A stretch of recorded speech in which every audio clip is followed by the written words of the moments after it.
தமிழ்நாடு, ஆந்திரா, தெலுங்கானா, கேரளா போன்ற இந்த மாநிலங்கள்ல தான் மக்கள் தொகை குறைவு என்பது இருக்கிறது. இந்திய அரசு அரசியல் சாசனத்தினுடைய அந்த அடிப்படையில நீங்கள் செய்ய வேண்டிய சூழ்நிலைக்கு தள்ளப்பட்ட என்ன ஆகும்? அப்படி தள்ளப்படுத்து புதிய இந்த மக்கள் தொகை கணக்கெடுப்பு நடத்தினால் கண்டிப்பாக தமிழ்நாட்டினுடைய திராவிட முன்னேற்ற கழகத்தோட பல்வேறு இடங்களில் வந்து முரண்படுகிறோம். அவருடைய கருத்துக்களோடு முரண்படுவது கிடையாது. அவர்கள் திராவிட நாங்க வந்து இப்ப தமிழக முற்போக்கு மக்கள் கட்சி எல்லாம் வந்து தமிழ் தேசியத்தை வந்து நாங்கெல்லாம் முன்னிலைப்படுத்துகிறோம். இது வந்து பாரதிய ஜனதா கட்சி அல்லது RSS அப்படின்னு அந்த கூட்டத்துல அவர் பேச வேண்டிய தேவை கிடையாது. இந்த எந்த கருத்தை இருக்குமோ அதான் பேசிக்கணும். அப்படி இல்லாம மடைமாற்றத்துக்கு ஒரு பேச்சு, கருவறையிலிருந்து கல்லறை வரை நடைபெறக்கூடிய ஒன்றாக இன்றைக்கு அப்படியே தமிழ்நாடு முழுக்க பூசி மெழுகி இன்றைக்கு இருந்து கொண்டிருக்கக்கூடிய ஒன்றாகத்தான் இருக்கு. பாட்டிலுக்கு மேல 10 ரூபாய் கொடுப்பது என்பது அதுவும் நடந்து கொண்டு இன்னும் பல இடங்கள்ல மும்மொழி திட்டத்தை நாங்கள் ஏற்கவில்லை, எங்களுக்கு வந்து இருமொழி அல்லது ஒரு மொழி போதும் என்று அவர்கள் சொல்ல வைக்க வேண்டும். பாரதிய ஜனதா கட்சி திரு மோடி அல்லது திரு தர்மேந்திர பிரதான் போன்றவர்களை எதிர்ப்பதற்காக காங்கிரஸ் கட்சி என்பது எப்பொருள் யார் யார் வாய் கேட்பினும் அப்பொருள் மெய்ப்பொருள் காண்பது அறிவு. பாமரன் கேள்விகளும் பகுத்தறிவு பதில்களும் அதிரடி நேர்காணல் உங்கள் TN Digital 24 சேனலில். அன்பு நேயர்களுக்கு வணக்கம். நம்முடன் இன்று இணைந்திருப்பவர் வழக்கறிஞர், அதை தாண்டி தமிழக முற்போக்கு மக்கள் கட்சியின் தலைவராக இருக்கும் திரு க. சக்திவேல் சார் அவர்கள். சார் வணக்கம் சார், உங்களை வரவேற்பதில் பெருமிதம் அடைகிறோம். வணக்கம். உங்களோடு நேர்காணலில் சந்திப்பதும் மிகுந்த மகிழ்ச்சியாக இருக்கிறது.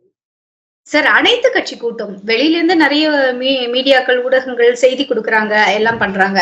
அந்த கட்சி கூட்டத்துல கலந்துகிட்டவங்க அப்படிங்கிற முறையில அந்த கட்சி கூட்டத்தை எப்படி பாக்குறீங்க? அதனுடைய அவசியம் வந்து அந்த இடத்துல வந்து நிறைவேற்றப்பட்டதா உணர்ந்தீங்களா? உங்களுடைய கருத்துக்களை பகிருங்க சார். இந்த நாடாளுமன்ற தொகுதி மறுசீரமைப்பு குறித்த இந்த அனைத்து கட்சி கூட்டம், தமிழக அரசு கூட்டிய கூட்டம் என்பது ஒரு தேவையின் கருதி, அவசியம் கருதி கூட்டப்பட்ட கூட்டமாகவே நான் பார்க்கிறேன். அந்த வகையில தமிழ்நாடு அரசு எடுத்த அந்த நடவடிக்கை வரவேற்கத்தக்கதுதான். தமிழ்நாட்டு மக்களுடைய ஒருமித்த கருத்தை காட்டுவதற்காக தமிழ்நாடு அரசு எடுத்த அந்த நடவடிக்கையை இன்றைக்கு இருக்கக்கூடிய சூழ்நிலை, அதாவது பல பேர் சொல்றாங்க இந்த நாடாளுமன்ற தொகுதி மறுசீரமைப்பு என்பது தேவையில்லாத ஒன்று, அதை பற்றி பேசுவதற்கு அவசியமும் இல்லை, தேவையும் இல்லை என்ற ஒரு நிலைப்பாடு இன்றைக்கு இருக்கிறது. குறிப்பா சொல்லணும்னா பாரதிய ஜனதா கட்சி, அம்மா மக்கள் முன்னேற்ற கழகம், இவையெல்லாம் வந்து இந்த மாதிரி கருத்துக்களை அவர்கள் வெளியிட்டு வருகிறார்கள். அது அவர்கள் வந்து வெளியிட்டு வரக்கூடிய அதே சூழ்நிலை இதை பார்க்க முடியும் என்னவென்றால், இந்திய அரசியல் சாசன சட்டத்துல பிரிவு 81, 88 தெளிவாக சொல்லியிருக்காரு. 2026க்கு பிறகு நடைபெறக்கூடிய முதல் மக்கள் தொகை கணக்கெடுப்பின் அடிப்படையில் தான் தொகுதிகள் வேண்டும் என்ற ஒன்றை சொல்லியிருக்கு. அரசியல் சட்டத்தின்படி எழுந்திருக்கக்கூடிய ஒரு கடப்பாடு. அரசியல் சாசன சட்டத்தில் அடிப்படையாக கூறப்பட்டிருக்கக்கூடிய இந்த நிலைப்பாடை எடுத்துக்கொண்டால் 2024க்கு பிறகு இருக்கக்கூடிய இந்த மக்கள் தொகை கணக்கெடுப்பின் அடிப்படையில வந்து தொகுதிகள், மாநிலங்களுக்கு இடையான தொகுதிகள் பகிர்ந்தளிக்கப்பட வேண்டும் என்ற அடிப்படை எடுத்துக்கொண்டால் உறுதியாக தமிழ்நாட்டினுடைய நாடாளுமன்ற தொகுதியுடைய எண்ணிக்கை 39 31 குறையும். அதே நேரத்திலே உத்தரப்பிரதேசம், பீகார் போன்ற மாநிலங்களில் பன்மடங்கு அவைகள் உயரும். இப்ப இதே இன்று இருக்கக்கூடிய 543 பாராளுமன்ற தொகுதிகள் அடிப்படையில் பார்க்கும்போது இது நிதர்சனமான உண்மை. ஒருவேளை ஒட்டுமொத்த நாடாளுமன்ற கூட்டப்பட்டார் கிட்டத்தட்ட 848 என்று சொல்கிறார்கள். அதற்கான இடங்கள், இருக்கைகள் ஏற்பாடு செய்யப்பட்டிருக்கிறது இன்றைய புதிய பாராளுமன்ற கட்டிடம். அப்படி 848 புதிய ஒருவேளை அந்த எண்ணிக்கை உயர்த்தப்பட்டு அந்த அடிப்படையில வந்து தொகுதிகள் மாநிலங்களுக்கு இடையே பிரிக்கப்பட்டால் அப்பொழுது கூட இப்ப தமிழ்நாட்டினுடைய ஒட்டுமொத்த இருக்கக்கூடிய நாடாளுமன்ற தொகுதிகளில் 7.19 விழுக்காடு இடங்களை தமிழ்நாடு வைத்துக் கொண்டிருக்கிறது. 39 இடங்களை வைத்துக் கொண்டிருக்கிறது. இப்ப இருக்கக்கூடிய புதிய மக்கள் தொகை கணக்கெடுப்பை நீங்கள் நடத்தினால் தமிழ்நாட்டினுடைய மக்கள் தொகை என்பது அது 6.1 குறைந்து உள்ளது. ஏறக்குறை கிட்டத்தட்ட 8 நாடாளுமன்ற இடங்களை நம்ம இழக்க வேண்டியது. அப்ப அதற்கான உயர்வு என்று பார்த்தால் ஒரு 10 இடங்கள் அதிகமா இருக்கும். அதுல ஒன்றும் சந்தேகம் கிடையாது. 848 இடங்களை மொத்தமாக வைத்துக் கொண்டு கணக்கு போட்டு பார்த்தால் 10 இடங்கள் அதிகரிக்கும். ஆனால் உத்தரப்பிரதேசத்திற்கு எடுத்துக்கொண்டால் கிட்டத்தட்ட 40 இடங்கள் 50 இடங்களுக்கு மேலாக அவர்களுக்கு அதிகரிக்கும். பீகாருக்கு அதை விட அவர்களுக்கும் ஏறக்குறைய அதே அளவு அவர்களுக்கு அதிகரிக்கும். மத்திய பிரதேசத்துல எல்லாம் அதிகரிக்கும். ஏன்னா அங்கெல்லாம் மக்கள் தொகை என்பது குறையவே இல்லை, மக்கள் தொகை உயர்ந்துதான் வந்திருக்கிறது. தமிழ்நாடு, ஆந்திரா, தெலுங்கானா, கேரளா போன்ற இந்த மாநிலங்கள்ல தான் மக்கள் தொகை குறைவு என்பது இருக்கிறது. அந்த அடிப்படையில தான் 71 ஒரு 25 ஆண்டு காலங்களுக்கு இந்த 71 மக்கள் தொகை அடிப்படையிலேயே தொகுதிகள் பங்கீடு செய்யப்பட வேண்டும், அப்படியே இருக்க வேண்டும் என்று சொன்னாரு. பிறகு 2021 இதே பாரதிய ஜனதா கட்சியுடைய தலைவராக பிரதமராக இருந்த திரு வாஜ்பாய் அவர்களுடைய தலைமையில் இருந்த ஆட்சியில தான் 2021 அது மீண்டும் 30 ஆண்டுகளுக்கு, அதாவது 2030 வரைக்கும் இந்த அதே தொகுதிகளுடைய எண்ணிக்கை குறைய வேண்டும் என்ற நிலைப்பாடை அவர்கள் உறுதி செய்தார். மீண்டும் இந்திய அரசியல் சாசனத்தினுடைய அந்த அடிப்படையில நீங்கள் செய்ய வேண்டிய சூழ்நிலை தள்ளப்பட்ட என்ன ஆகும்? அப்படி தள்ளப்படுவது புதிய அந்த மக்கள் தொகை கணக்கெடுப்பு நடத்தினால் கண்டிப்பாக தமிழ்நாட்டினுடைய எண்ணிக்கை குறையும். இப்பொழுது இருக்கக்கூடிய மக்களவை தொகுதி அந்த எண்ணிக்கை வைத்து பார்த்தால் 543 வைத்து பார்த்தால் உயர்த்தப்பட்ட அந்த 848 உயர்த்தப்பட்டாலும் கூட உயர்ந்திருக்கக்கூடிய அளவு என்பது உத்தரப்பிரதேசம், பீகார், மத்திய பிரதேசத்தை விட மிக அளவு குறைந்த ஒன்றாக இருக்கும். இதன் காரணமா என்ன ஆகும் என்றால் நாடாளுமன்றத்துல நமது குரல் மிகப்பெரிய அளவுல பேசப்படாது, எழுப்பப்படாது, அதிகாரம் இல்லாத ஒன்றாக போயிடும். இந்தி பேசக்கூடிய இந்த பகுதிகளாக இருக்கக்கூடிய உத்தரப்பிரதேசம், பீகார், மத்திய பிரதேசம் இந்த மாநிலங்கள் இருக்கிறவங்க தான் மத்தியில ஆட்சிக்கு வரக்கூடிய ஒரு சூழ்நிலை எப்பொழுதுமே ஏற்படும். இது போன்ற இந்த கூட்டாட்சியில மாநிலங்களுடைய கூட்டாட்சி அல்லது தேசிய இனங்களுடைய கூட்டாட்சி என்று சொல்லப்படக்கூடிய இந்தியாவில இது ஒரு மிகப்பெரிய சிக்கலாக இருக்கும். எனவே இது நம்ம திராவிட முன்னேற்ற கழகத்தோட பல்வேறு இடங்களில் முரண்படுகிறோம். அவருடைய கருத்துக்களோடு முரண்படுவது கிடையாது.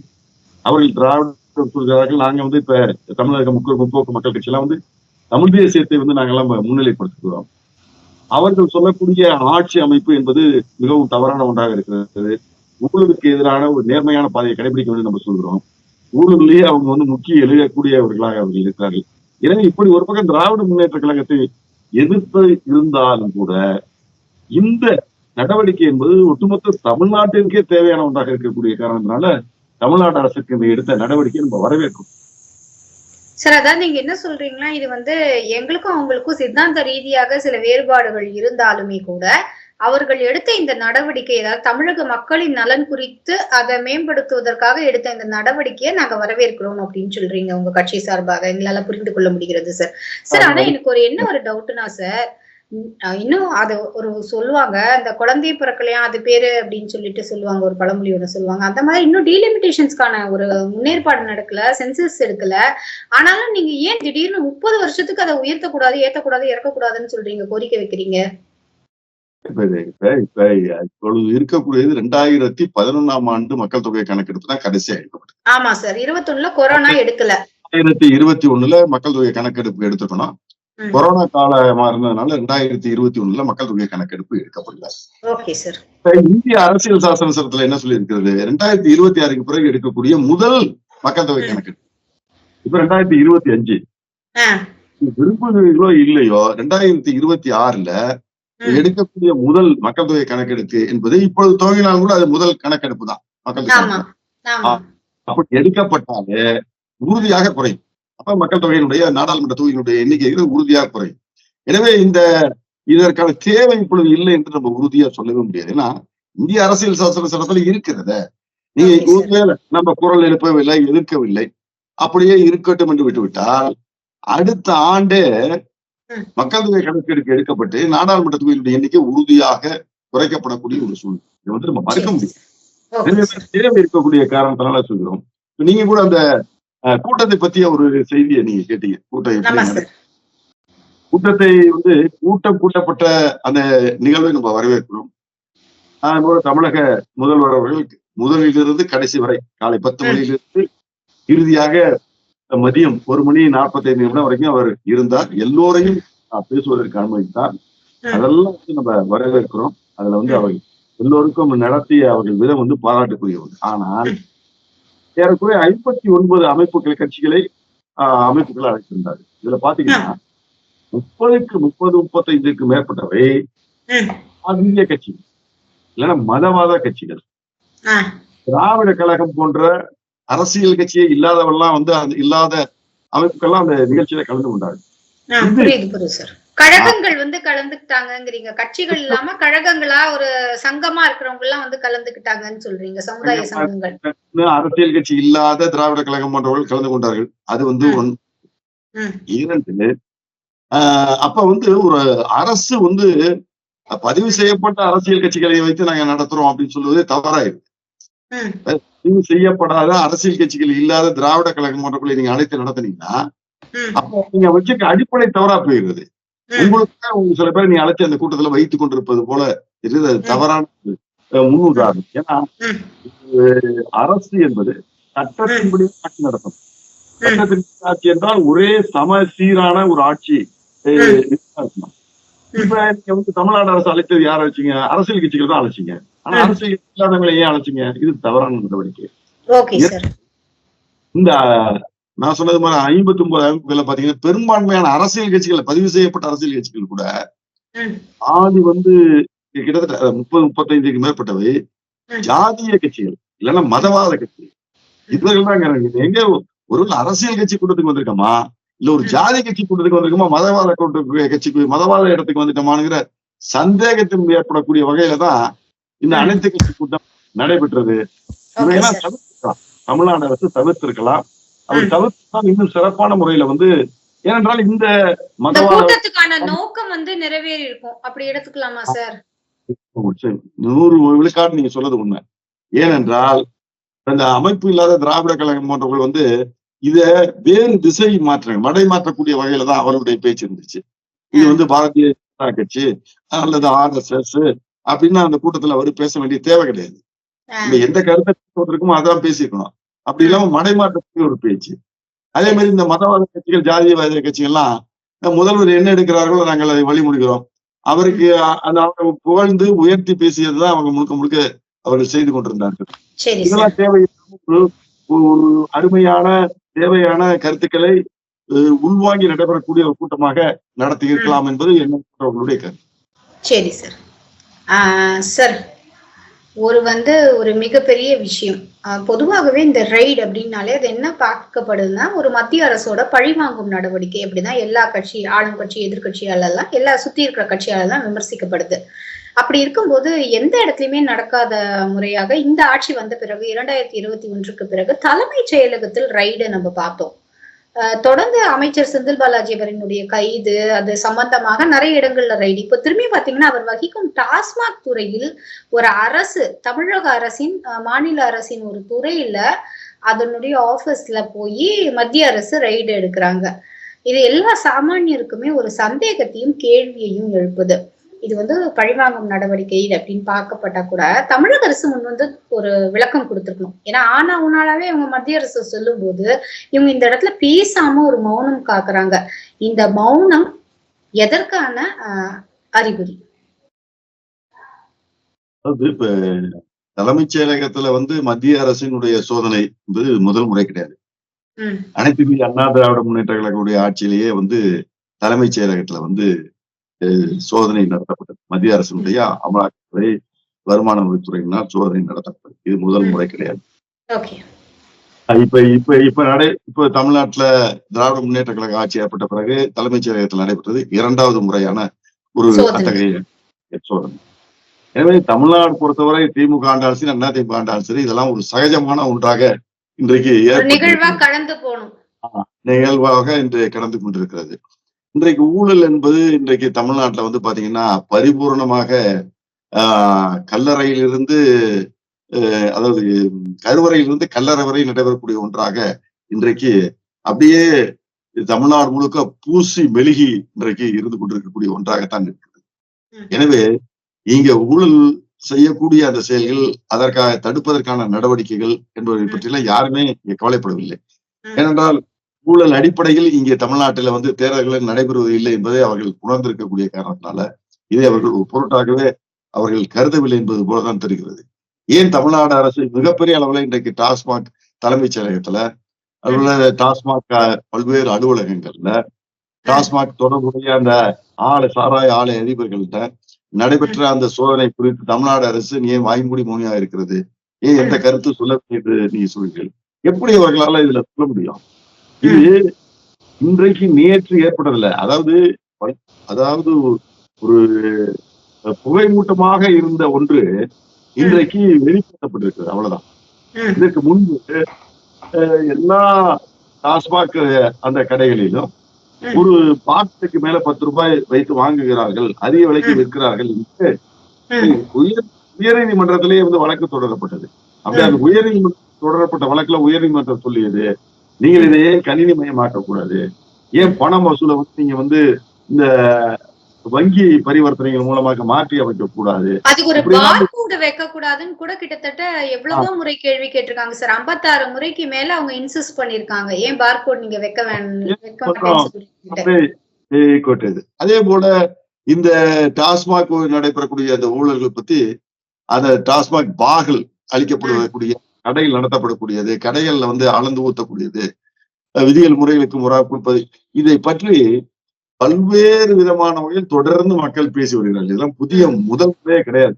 இந்த ஊழலுக்கு பல்வேறு முறை, அதாவது ஆயத்தீர்வை கலால் வரிக்கு உட்படாமல் டாஸ்மாக் அந்த இருக்கக்கூடிய கடைகளுக்கு ஒரு பகுதி சரக்குகளை கொண்டு செல்வதும், பிற சரக்குகளை அந்த கடையில் விற்கக்கூடிய சரக்குகள் என்பது கணக்கு வராமல், ஆயத்தீர்வை கட்டாமல், கலால் வரி கட்டாமல் இருக்கக்கூடிய சரக்குகளை கொடுத்து அதிலிருந்து கிடைக்கக்கூடிய வருமானத்தை நேரடியாக அது ஆட்சியாளர்களுக்கு செல்லக்கூடிய ஒரு சூழ்நிலை என்பது இப்ப கடந்த ஆட்சியிலையும் இருந்துச்சு, இந்த ஆட்சியிலும் இருந்துச்சு. இந்த ஆட்சியில ரொம்ப வெளிப்படையாக இருக்கிறது. இதுதான் இன்றைக்கு மிகப்பெரிய அளவு இந்த சோதனை என்பது நடைபெற்றது. தமிழ்நாடு அரசு உறுதியாக நீங்கள் கூறியது போல எதற்காக நடைபெற்றது, இதுல ஏதாவது தவறு இருக்கிறதா, தவறு இல்லை என்ற கருத்தை அவர்கள் சொல்லியிருக்கலாம். அவர்கள் ஆனால் கருத்தை கூறவில்லை.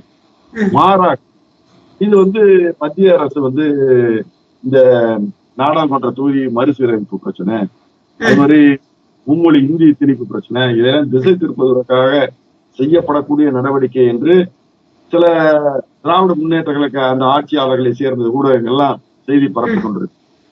அது என்னை முற்றிலும் என்னால் ஏற்றுக்கொள்ள முடியவில்லை. ஏனென்றால் இந்த நாடாளுமன்ற தொகுதி மறுசீரமைப்பு என்பது திராவிட முன்னேற்ற கழகத்தினால் மட்டும் வைக்கப்படக்கூடிய ஒன்று அல்ல. அமைதியா இருந்தாலும் கூட அதிமுக சொல்லுவோம். இப்ப எங்களை போன்ற தமிழக முற்போக்கு மக்கள் கட்சியை போன்றவர்கள்லாம் இதுல நாங்க குரல் எழுப்புவதற்கு தயாராக இருக்கிறோம். அதே போல மும்மொழி கொள்கை, இந்தி திணிப்பு என்பது இப்ப நாங்க இல்ல, அது 1938 36 இருந்து கொண்டிருக்கக்கூடிய ஒரு பிரச்சனை இந்தி திணிப்பு என்பது தமிழ்நாட்டுல.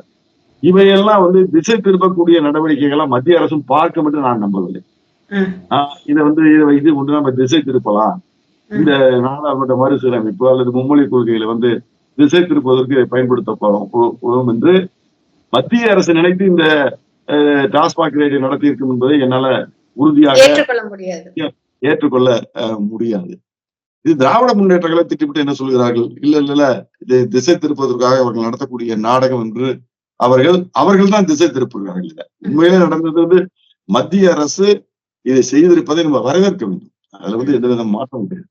இது கிட்டத்தட்ட 10-15 ஆண்டுகளாக தமிழ்நாட்டில் இருக்கக்கூடிய ஒரு மிகப்பெரிய பிரச்சனை. 50,000 கோடிகளுக்கு மேல் ஆண்டுக்கு தனியார்களுக்கு சென்று கொண்டிருக்கு. ஆலய அதிபர்கள், சாராய ஆலய அதிபர்கள் ஒரு பக்கம், அவங்க ஒரு பக்கம் மிகப்பெரிய அளவுல இந்த கள்ள பணத்தை சேர்ப்பதற்கு அது பயன்படுகிறது. அது இல்லாம ஆட்சியில இருக்கக்கூடியவர்கள், அதிகாரிகள், இப்படி எண்ணற்றவர்கள் தொடர்ந்து கொள்ளையடிப்பதற்கு உறுதுணையாக இருக்கிறது வெளிப்படையாக தமிழ்நாட்டில் இருக்கக்கூடிய நிதர்சனமான உண்மை. இது யாருமே முடியாது, எல்லாருக்கும் தெரிந்த ஒன்று. ஆனா எல்லாரும் ரகசியமாக வைத்துக் கொண்டிருக்காங்க. வெளிப்படையாக அதுதான் உண்மை. இங்க தமிழ்நாட்டுல பாத்தீங்கன்னா, தமிழ்நாட்டுல இந்த டாஸ்மாக் கடைகளுக்கு செல்லக்கூடிய இந்த சரக்குலாம் 50 விழுக்காடு தான் கலால் வரிக்கு உட்படுத்தப்படுகிறது. மீதி இருக்கக்கூடிய 50 விழுக்காடு கணக்கில் வராத ஒன்றாக இருக்கிறது என்பது நெடு நாட்களாக தமிழ்நாட்டில் இருந்து வரக்கூடிய ஒரு பிரச்சனை. பாட்டிலுக்கு மேல 10 ரூபாய் கொடுப்பது என்பது அதுவும் நடந்து கொண்டு வருது. இன்னும் பல இடங்கள்ல அதாவது டாஸ்மாக் கடையை பேர் எண் கூட இல்லாம பல டாஸ்மாக் கடைகள் இயங்கி கொண்டிருக்கிறது தமிழ்நாடு. வந்து எல்லாருக்கும் தெரிந்த உண்மை இது வந்து தமிழ்நாட்டுல ஆட்சியாளர்கள் மேல இருக்கக்கூடிய ஆட்சியாளர்கள் மட்டும் கிடையாது. ஒரு டாஸ்மாக் கடை இருக்கிறது என்றால் இந்த டாஸ்மாக் கடையில் இவ்வளவும் நடக்கிறது என்பது அந்த பகுதியில் இருக்கக்கூடிய எல்லா அரசியல் கட்சிகளுக்கும் தெரிய வரக்கூடிய ஒன்றுதான். அந்த தெரியக்கூடிய அந்த எல்லா கட்சிகளையும் சரிசுகிட்டு கொடுத்தாங்க. அந்தந்த பகுதியில் இப்ப ஒரு டாஸ்மாக் கடை எண்ணே இல்லாமல் ஒரு கடை நடந்து கொண்டிருந்தால் அப்ப அந்த கடையை வந்து யாருக்கு தெரியாம நடக்கல, எல்லாருக்கும் தெரிஞ்ச அந்த பகுதியில் இருக்கக்கூடிய திமுக, அதிமுக, காங்கிரஸ், பாரதிய ஜனதா அதாவது ஒரு பகிரங்கமா ஒரு தப்பு நடக்குது, அது பகிரங்கமா எல்லா கட்சிகளுக்கும் தெரிஞ்சுதான் நடக்குது அப்படின்னு சொல்ல வரீங்க. எல்லா கட்சிகளுக்கும் அதிலே பணம் செல்கிறது. இதுதான் முக்கியம். Okay sir. தமிழ்நாட்டில் இருக்கக்கூடிய சாதாரண கணக்கில் வராத அந்த கடையிலிருந்து வரக்கூடிய அந்த வருமானம் என்பது எல்லா கட்சிகளுக்கும் கீழே அவங்களுக்கு தன்மைக்கு ஏற்ப அவர்களுடைய வளர்ச்சிக்கு ஏற்ப அங்கங்க கொடுக்கப்படுகிறது. இது வந்து நிதர்சனமான உண்மை, யாருமே மறுக்க முடியாது, எல்லா கட்சியும் மறுக்க முடியாது. தமிழ்நாட்டில் நடக்கக்கூடிய அரசியலை இந்த அடிப்படையை வைத்துதான் நடக்குது. இது கீழே மேல போக போக போக ஆட்சியாளர்களுக்கு மட்டும் நடக்குது. அதாவது ஆலையிலிருந்து கணக்கில் வராத இந்த 50 விழுக்காடு அது அந்த 50,000 கோடியில பாதி பணம் ஆலை அதிபர்களுக்கு போய்விடுகிறது. மீதி பாதி பணம் ஆட்சியாளர்களுக்கு சென்று கொண்டிருப்பது என்பது நிதர்சனமாக தெரியக்கூடிய ஒன்றுதான். எனவே வந்து இது எதையும் திசை திருப்பதற்காக நடைபெற்றது கிடையாது. அது கூட ஆட்சியும் கூட ஒரு பழிவாங்கலுக்காக இதை எடுத்தார்கள் என்பதை கூறுவதை நம்ம ஏற்றுக்கொள்ள முடியாது. திரு செந்தில் பாலாஜி மீது இன்னும் நடவடிக்கை எடுக்க வேண்டும், வலுவாக அவர் செயல்பட வேண்டும். இன்னும் சில பேர் சொல்கிறார்கள் உச்ச நீதிமன்றத்தில் வழக்கு வர இருக்கிறது, எனவே கூட்டுவதற்காக அமலாக்கத்துறை இதை செய்து கொண்டிருக்கிறது, அவருடைய பிணையை ரத்து செய்ய வேண்டும் என்பதற்காக உச்ச அமலாக்கத்துறை நடவடிக்கை எடுக்கிறது, இப்படி எல்லாம் சொல்லுங்க. உச்ச நீதிமன்றம் தெளிவாக சொல்லிவிட்டது, செந்தில் பாலாஜியுடைய பிணையை ஜாமீனை நாங்கள் ரத்து செய்ய மாட்டோம் சொல்லிட்டாங்க. அது எந்த மாற்றம் கிடையாது. வழக்கை சீக்கிரமா நடத்தி முடிப்பதற்கான என்ன நடவடிக்கை அதை மட்டும் தான் நாங்க வந்து பார்க்க போகிறோம். அந்த வழக்கு அமைச்சராக இருக்கக்கூடிய காரணத்தினால அதுல வந்து அழுத்தம் கொடுக்க கூடாது, சாட்சிகள் அவர் வந்து அழுத்தம் கொடுக்க கூடாது, அதாவது பிரவர்த்தியாக மாற்றக்கூடாது என்ற அடிப்படையில தான் எங்களுடைய செயல்பாடு என்பது இருக்க போயிருந்தது உச்ச நீதிமன்றம் தெளிவாக கூறிவிட்டது. எனவே அதற்காக திரு செந்தில் பாலாஜிக்காக அமலாக்கத்துறை இந்த நடவடிக்கை எடுத்தது என்பதையும் நம்ம ஏற்றுக்கொள்ள முடியாது.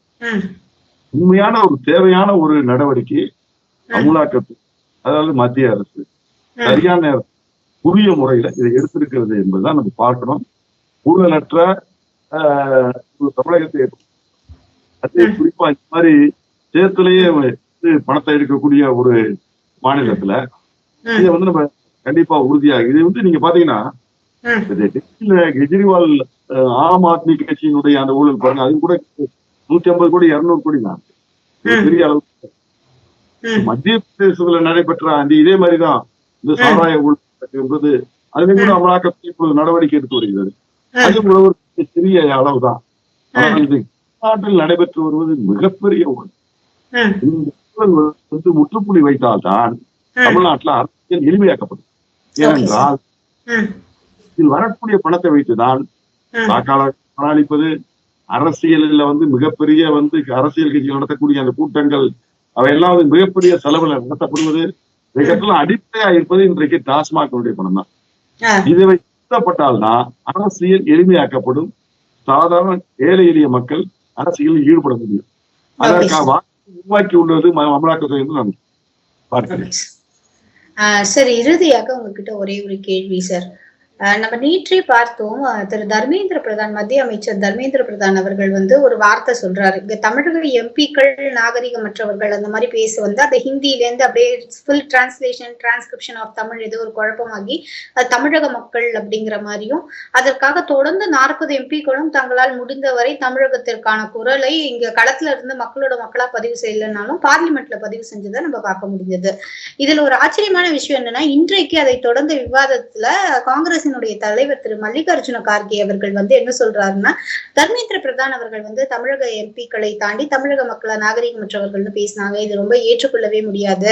அதற்கப்புறம் இவங்க பிரிக்க பாக்குறாங்க, ஒடுக்க பாக்குறாங்க, தொடர்ந்து இந்த மாதிரியான ஒரு அரசியலை தான் செய்யறாங்க பாஜக அப்படிங்கிற சொல்வதையும், அதற்காக இவர் நாட்டையே உடைப்பதை பற்றி இவங்க பேசுறாங்க, அதனால இவங்களுடைய பேச்சுக்கள் ஏற்றுக்கொள்ளப்பட மாட்டாது, தமிழக மக்களின் கண்ணியம் மற்றும் உரிமைகளை அப்பட்டமாக புறக்கணிக்கப்படுகிறது, மோடி அரசாங்கத்துல இவர் உடனே ராஜினாமா பண்ணணும்னு சொல்லிட்டு அதை மன்னிப்பும் கேட்கிறாரு மல்லிகார்ஜுன கார்கே.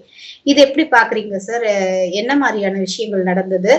நேற்று தாண்டி இன்று இவர் இந்த பிரச்சனையை எழுப்புவதற்கு என்ன காரணம்னு நீங்க நினைக்கிறீங்க சார்? திரு தர்மேந்திர பிரதான் அவருடைய மொழிக் கொள்கையை பற்றி அவருடைய கருத்துக்கள் நமக்கு உடன்பாடு கிடையாது. அது ஏனென்றால் நான் உங்களிடமே நான் பேட்டி கொடுத்திருக்கேன் நினைக்கிறேன். ஒரே ஒரு மொழிக் கொள்கை தான் இருக்கு எல்லா மாநிலத்திலையும். இருமொழி கொள்கையே தேவையற்ற ஒன்று. மும்மொழி கொள்கை என்பது தீங்கானது என்று நானே கூறியிருக்கிறேன். ஆனால் அந்த அடிப்படையில பார்க்காமல் திரு தர்மேந்திர பிரதான் அவர்கள் மும்மொழி கொள்கையை வரிந்து கட்டிக்கொண்டு அவர் பேசி வருகிறார்.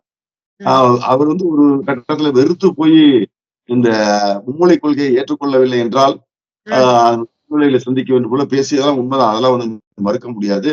அந்த வகையில அவருடைய கருத்துக்களோடு நாம் ஏற்றுக்கொள்ளவில்லை. ஆனால் இப்பொழுது நேற்றைய தினம் அவர் கூறிய கருத்து என்பது உறுதியாக திராவிட முன்னேற்ற கழகத்தினுடைய பாராளுமன்ற உறுப்பினர்களை மட்டும்தான் குறிவைத்து சொல்லியிருக்கிறார். தமிழ்நாட்டுடைய பாராளுமன்ற உறுப்பினர்கள் என்று அவர் சொல்லியிருந்தால் அதுல தமிழ்நாட்டிலிருந்து இருக்கக்கூடிய அனைத்து இந்திய அண்ணா திராவிட முன்னேற்ற கழகம், பாரதிய ஜனதா கட்சியில் இருக்கக்கூடிய திரு முருகன் கூட அதை வருவார் உறுதியாக. அந்த வகையில அது பாராளுமன்ற உறுப்பினர்களை தான் அவர் தமிழ்நாட்டிலிருந்து தேர்ந்தெடுக்கப்பட்டிருக்கக்கூடிய பாராளுமன்ற உறுப்பினர்கள், அவர் தமிழ்நாட்டிலிருந்து தேர்ந்தெடுக்கப்பட்டிருக்கக்கூடிய பாராளுமன்ற உறுப்பினர்கள் மக்களவையில் இருக்கக்கூடிய சொல்லியிருக்கிறார். அதுல கட்சிகளே கிடையாது. திராவிட முன்னேற்ற கழகம் கூட்டணி கட்சிகளை சார்ந்தவர்கள் தான் அதுல அந்த 40 பேர் இருக்காங்க.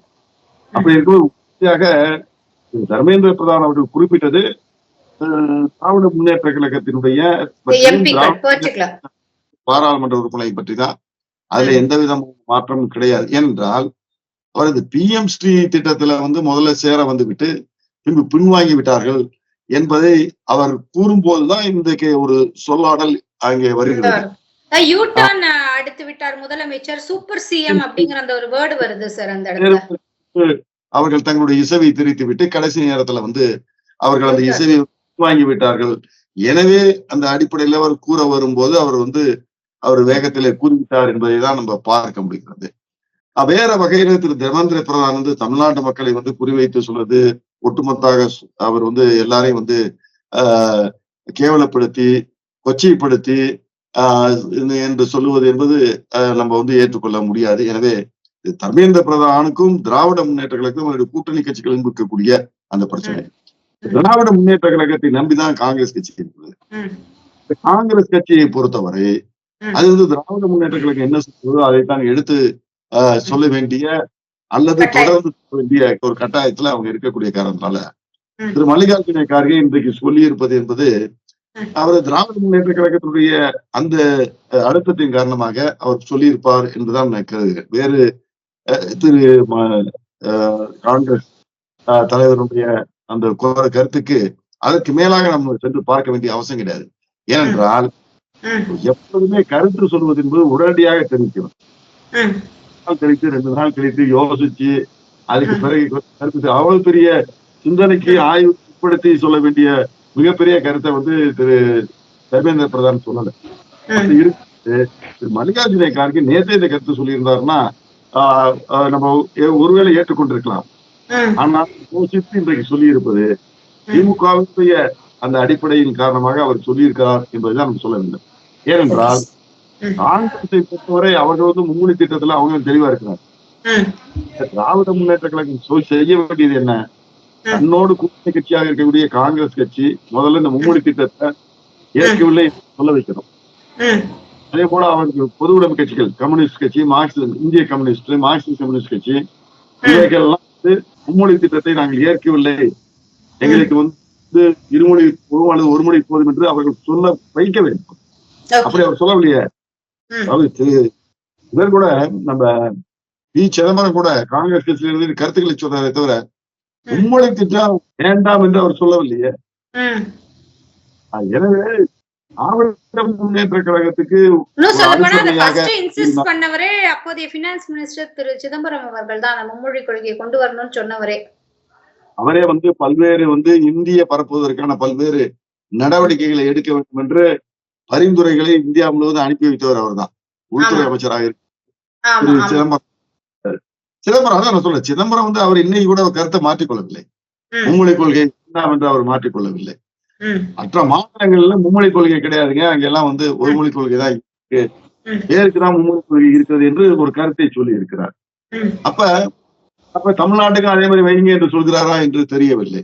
ஆனால் தமிழ்நாட்டை பொறுத்தவரை திராவிட முன்னேற்ற கழகம் உறுதியாக முதலில் அவர்கள் இந்திய அளவில் பேசுவதற்கு முன்பு அவர்களோடு இணைந்து இந்திய தேசிய காங்கிரஸ் கட்சி என்ன நிலைப்பாடு அகில அளவில் எடுத்திருக்கிறது என்பதை அவர்கள் வெளியிட்டு, மும்மொழி கொள்கையை நாங்கள் கேட்க மாட்டோம், மும்மொழி கொள்கை தேவையற்ற ஒன்று, நாம் சமஸ்கிருதத்தை நாங்கள் அதுக்கான செலவுகளை குறைப்போம், நாங்கள் ஆட்சிக்கு அல்லது இப்பொழுது கூட நாங்கள் கருத்து சொல்கிறோம் சமஸ்கிருதம் தேவையில்லை என்று அவர்கள் சொல்ல வேண்டும். அதை சொல்லாம இந்த வாரியாக பாரதிய ஜனதா கட்சி, திரு மோடி அல்லது திரு தர்மேந்திர பிரதான் போன்றவர்களை எதிர்ப்பதற்காக காங்கிரஸ் கட்சி என்பது அடிப்படையில் எந்த விதமான நிலைப்பாடும் இல்லாமல் ஏதோ இந்த தமிழ்நாட்டு மக்களை ஏமாற்றுவதற்காக திராவிட முன்னேற்ற கழகம் செய்யக்கூடிய செயல்களுக்கு காங்கிரஸ் கட்சியும் துணை போகிறது என்பது தான் என்ன தோற்றமே தவிர காங்கிரஸ் கட்சியினுடைய உண்மையான ஒரு வெளிப்பாடாக நம்ம ஒருவாறு பார்க்க முடியாது. ஓகே சார், ரொம்ப நன்றி சார். இத்துணை நேரமும் அழகாகவும் தெளிவாகவும் உங்கள் நேரத்தை பகிர்ந்து எங்களுடன் நிறைய கருத்துக்களை பகிர்ந்தீங்க. இனிவரும் காலங்களில் தொடர்ந்து இது போல் சந்திப்போம் சார். நன்றி, வணக்கம் சார். நன்றி.